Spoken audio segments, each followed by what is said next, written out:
Hello everyone, my name is Ryan Cam, and welcome back to my Villeneuve series, where I have been reviewing every Denis Villeneuve movie from Polytechnic through Blade Runner 2049 in honor of Dune coming out October 22nd. I've already covered everything from Polytechnic through Sicario. If you'd like to check those reviews out, they'll be linked in the eye in the right-hand corner. But for right now, let's dig into my favorite Denis Villeneuve movie, Arrival. This was released in 2016, and it starred Amy Adams, Jeremy Renner, Forrest Whitaker, and others. It tells the story of an alien race who descends to Earth. They seem like they are non-violent, however, we as a human species are not exactly the most trusting type. And so the eyes of the world descend upon these flying contact lenses, and it's up to Dr. Louise Banks, played by Amy Adams, to dissect who, what, where, when, and specifically why are they here. Also, before I go on, I should note that I have my Halloween decorations up. No reason, just Halloween starts early around here. Also, Scary Mania, starting October 1st. Look out for that. Prisoners was the first Denis Villeneuve movie that I saw in theaters. Sicario was the one that made me appreciate Denis Villeneuve as a filmmaker, and it was Arrival that made me appreciate him as a storyteller. As pretentious as that might sound, that's a long way of saying that Arrival is my favorite of Denis Villeneuve's movies. He's made nothing but quality throughout his entire career, however, this is his best movie from just all fronts. Just a side note, I will be talking about the twist in the movie, so I will give a spoiler warning, but for right now, spoiler free, in case you haven't seen this. I would be remiss if I did not talk about the cinematography, because the cinematography in this movie is almost too good to be true. I don't want to say that this is Villeneuve's most beautiful looking movie. I think that might be Blade Runner 2049. However, the cinematography in Arrival is just out of this world, for lack of a better term. I think the best moments in the movie are when you actually see the spacecraft for the first time. Specifically the one in the grassy field, where you see the fog kind of going in low, and then as it pans up, you see the craft, and it's jaw-dropping stuff. But as big as the cinematography can be, when it needs to get small to tell more personal stuff, it's effective at that as well. The first 10-ish minutes of the movie is very effective stuff, and it has nothing to do with big CGI-related elements. It all has to deal with everything leading up to the big twist at the end, specifically Amy Adams and her daughter. More on that in a second.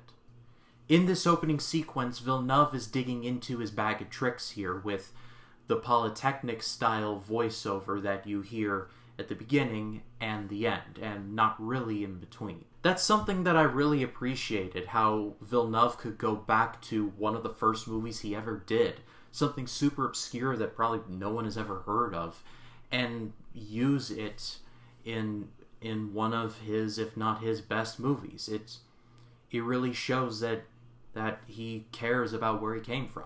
I like that. I like the spirit of that. I also love the acting in this movie. The acting is just superb. I will say this, and I will die on this hill. This is Amy Adams' best performance. She goes into this kind of blind and not knowing what to expect, but she has no time for any of the military BS. She's here to do a job, and that's where it begins and ends. I'll talk more about that relationship in a second, but I love her dynamic with Jeremy Renner.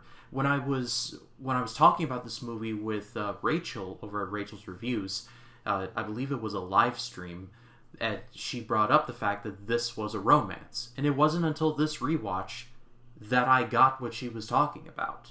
This is ultimately, at its core, a love story between Amy Adams and Jeremy Renner, and by the end, they become almost like this.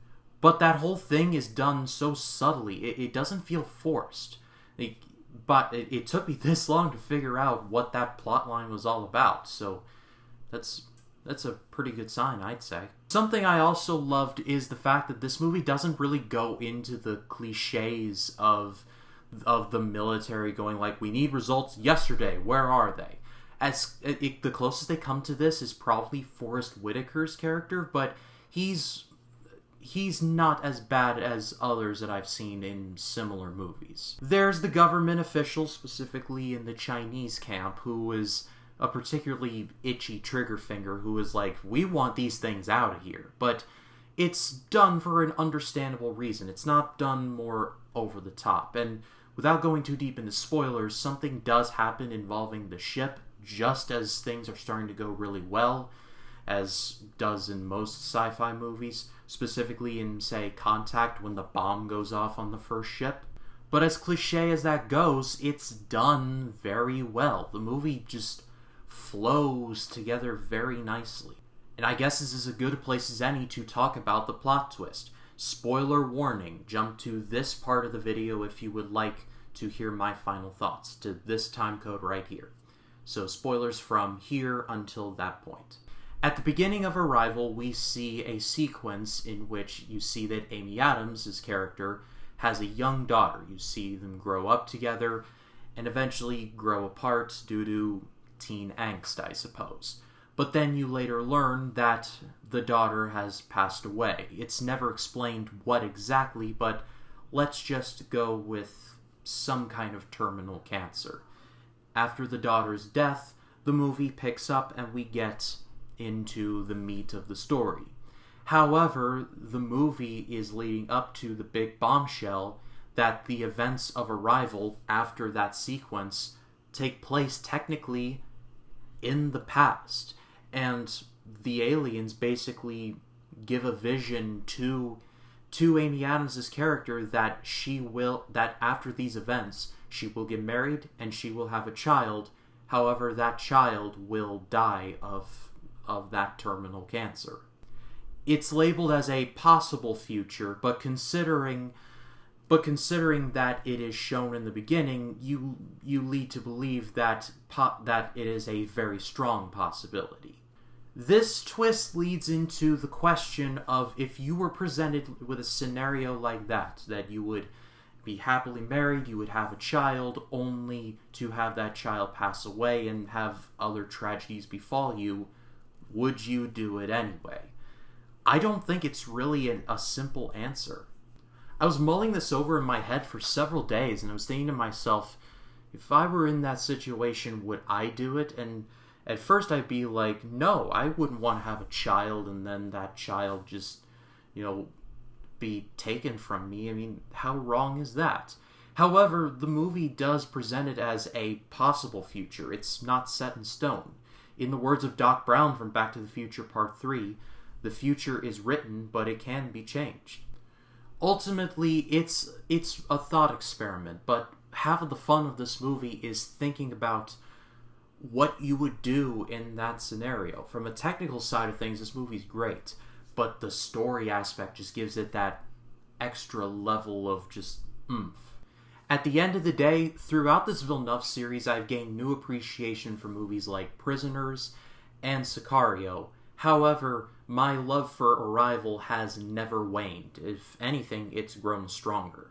The acting is great, the cinematography is even better, and the plot twist is genuinely thought-provoking and kind of weirdly beautiful if you think about it. If you've never seen this movie, I can't recommend it enough, and if you have seen it, I recommend watching it again. But that is all for me. Thank you so much as always for watching. Next time on the Villeneuve series, we're going to be closing it out by talking about Villeneuve's latest movie, Before Dune. It is the long-awaited sequel to one of the greatest sci-fi movies ever made, Blade Runner 2049. But if you like this video, please be sure to leave a like, comment, or thoughts down below, and if you like this video and you want to see more like it, hit the subscribe button and click the bell to allow notifications. That way when a new video drops, you'll be the first to know about it. My name is Ryan Cam. I'll see you in the next one.